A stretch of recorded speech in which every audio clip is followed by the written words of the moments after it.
La République démocratique du Congo retient son souffle. À Washington, les présidents congolais et rwandais entérinent un accord de paix, qualifié d'historique, paraphé en juin par leur ministre des Affaires étrangères. Il est censé mettre fin à la guerre qui fait rage dans l'est de la RDC. Le peuple veut cette fois du concret. Si leur rencontre va nous apporter la paix, c'est une bonne chose parce que cela fait longtemps que nous sommes en guerre et que la population continue de souffrir. Ils disent être dans un processus de paix et après nous apprenons que la guerre reprend. Cela nous fait mal et nous nous inquiétons beaucoup. Alors que le protocole se déroule à Washington, une autre réalité se joue dans l'est de la RDC. Ici, le bruit de bottes n'ont pas cessé.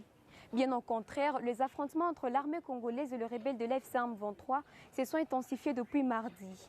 Des sources locales rapportent de combats à Katogota et Kamanyola au sud Kivu. Et ce matin, précisément en ce jour même de l'entérinement de l'accord de paix, nos sources confirment la recrudescence des hostilités. Politiquement, cet accord reste historique. Il y a lieu de s'inquiéter sur sa mise en œuvre, le mécanisme de sa mise en œuvre, parce que son mise en œuvre ne dépendra pas effectivement des tests. Et il y a plus de danger aujourd'hui de pouvoir quitter un conflit armé vers une exploitation économique inéquitable. L'armée congolaise et les rebelles de l'AFC M23 s'accusent mutuellement de violer le cessez-le-feu. Des combats intenses ont été signalés jeudi dans la région par des sources locales. La société civile rapporte au moins 20 autres civils tués, parmi lesquels des femmes et des enfants.